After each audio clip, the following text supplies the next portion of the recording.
नमस्कार, समाचार भारत न्यूज में आपका स्वागत है और मैं आपके साथ सना चौधरी। और आइए अब खबरों की तरफ बढ़ते हैं। गाजियाबाद साइबर क्राइम पुलिस ने अंतर्राष्ट्रीय गैंग के 7 सदस्यों को गिरफ्तार किया है, जो पॉलिसी बेचने के नाम पर कूटनीतिक तरीके से फर्जी पॉलिसी बनाकर साइबर फ्रॉड करते थे। उनके पास से 26 मोबाइल, 6 चेक पासबुक के साथ करीब 2 लाख नकद बरामद किया गया है। गाजियाबाद की साइबर क्राइम पुलिस ने अंतर्राष्ट्रीय गैंग के 7 सदस्यों को गिरफ्तार किया है, जो अब तक करीब 4 करोड़ 50 लाख रुपए कमा चुके हैं। पुलिस की पूछताछ में अमन अग्रवाल ने बताया कि वह नोएडा की एक प्राइवेट कंपनी में बीमा कराने का काम करता था, जिसके बाद अमन और राहुल शर्मा ने बीमा कंपनी पॉलिसी धारकों की पर्सनल डेटा प्राप्त कर ली। इसके बाद अमन तथा राहुल ने बीमा कंपनी नौकरी छोड़ दी और अन्य साथियों के साथ मिलकर जल्दी पैसे कमाने के चक्कर में लग गए।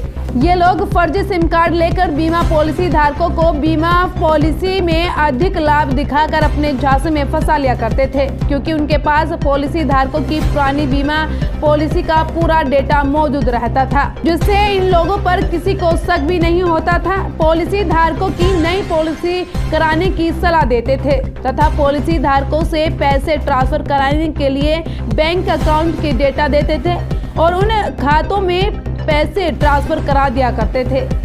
इसके बाद यह लोग पॉलिसी धारकों को कन्वास सॉफ्टवेयर की मदद से फर्जी मोहर लगी बीमा पॉलिसी तैयार करके उन्हें भेज दिया करते थे, जिससे उन्हें शक भी नहीं हुआ करता था। देखिए इस खास रिपोर्ट को। सर, एक गैंग पकड़ा गया है जिसमें बड़े लंबे समय से करीब 13,000 लोग और फर्जी पॉलिसी भी ऑनलाइन इशू किया करते थे। जैसे ये गैंग ऑपरेट कर रहा था, क्या इसका मकसद? देखिए, कमिश्नरेट गाजियाबाद के साइबर थाने ने और इसमें नेतृत्व एडिशनल डीसीपी साइबर क्राइम का था, उनके नेतृत्व में एक बड़े गैंग का पर्दाफाश हुआ है। ये एक अंतर्राज्यीय गैंग है जिसमें 7 व्यक्तियों की गिरफ्तारी की गई है। इन 7 व्यक्तियों में जो मुख्य 2 व्यक्ति हैं, अमन अग्रवाल एवं राहुल शर्मा, इनसे पूछताछ से कई महत्वपूर्ण जानकारियां प्राप्त हुई हैं और एक बड़े गैंग का पर्दाफाश हुआ है, जिसमें इनके द्वारा ये बताया गया है कि इन्होंने फर्जी बीमा पॉलिसीज़ करीब 1000 से 1500 लोगों को बेची है। और इसके पीछे की कहानी जो पूछताछ से समझ में आई है वो इस प्रकार की है कि इसमें ये दोनों व्यक्ति जिसके मुख्य अभियुक्त हैं, इन्होंने अपने साथ बाकी अन्य कई लोगों को जोड़ रखा है। ये दोनों पहले हक्सर कंपनी में काम करते थे, जो एक अधिकृत कंपनी है जिसके पास बड़ी बीमा कंपनीज का डेटा, ग्राहकों का डेटा उनके पास उपलब्ध होता था। और चूँकि ये दोनों वहाँ काम करते थे, by virtue of being employees, इनके पास उस डेटा का एक्सेस होता था। कुछ दिन वहाँ काम करने के बाद इन दोनों ने वो वहाँ से कंपनी छोड़ दी और उस डेटा को अपने साथ लेके चले आए।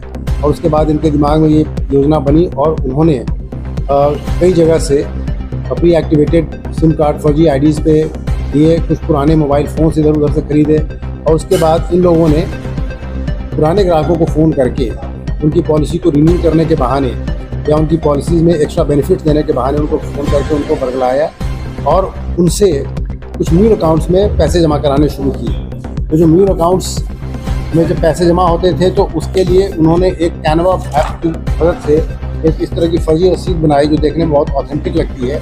और ये रसीद उन ग्राहकों को देते थे जिनके द्वारा पैसे जमा कराए जाते। इस प्रकार इस कृत्य से और उसके बाद इनके द्वारा उनको ये समझाया जाता था कि आपकी पॉलिसी रिन्यू हो गई है। ग्राहक के पास जब ये रसीद जाती थी वो भी मुतमईन हो जाता था कि उसका सही अकाउंट में पैसा चला गया है। और इस तरीके से इन्होंने इस धोखाधड़ी के मार्फत तकरीबन 4.5 करोड़ रुपए की धोखाधड़ी विभिन्न लोगों से की है। अभी तक जो जानकारी प्राप्त हुई है एनसीआरपी पोर्टल पे, इनमें से 9 केसेज ऑलरेडी रजिस्टर्ड हैं, 3 केसेज में मुकदमा पंजीकृत है और बाकी 56 लोगों की इस तरह की रसीद हमारे पास ये है जो अभी तक सर्टिफाइड विक्टिम हैं इन लोगों के। इसके अलावा इनसे पूछताछ में भी समझ में आया कि करीब 1000 से 1500 लोग जो लगभग 10 राज्यों के निवासी हैं, उनसे भी ये धोखाधड़ी की गई, जिनके बारे में भी पता लगाया जा रहा है। जो अभियुक्त पकड़े गए हैं उनके कब्जे से ये जो धोखाधड़ी करके जो राशि उनके द्वारा कमाई गई थी, उस राशि से खरीदी गई एक थार गाड़ी, एक महिंद्रा XUV 300 गाड़ी, इसके अलावा 26 mobile phone, 4 pre activated SIM, कई तरह की फर्जी आईडीज़, 1,98,000 रुपये कैश इस तरह की कुछ चीज़ें बरामद हुई हैं और ये 56 रसीदें बरामद हुई हैं। पकड़े गए व्यक्तियों से पूछताछ की जा रही है। पूछताछ से अन्य जो तथ्य प्रकाश में आएंगे उसकी अग्रिम कार्रवाई की जाएगी। इसमें करीब 47 लाख रुपए की राशि फीस कराई गई। क्रिमिनल अकाउंट से उनका भी पता लगाया जा रहा है और बाकी जो इस रैकेट में अन्य लोग जो जुड़े हुए हैं जिनके बारे में पता चला है पूछताछ करके उनसे भी अग्रिम कार्रवाई उनके खिलाफ की है। इन लोगों ने 2 फ्लैट्स रेंट कर रखे थे।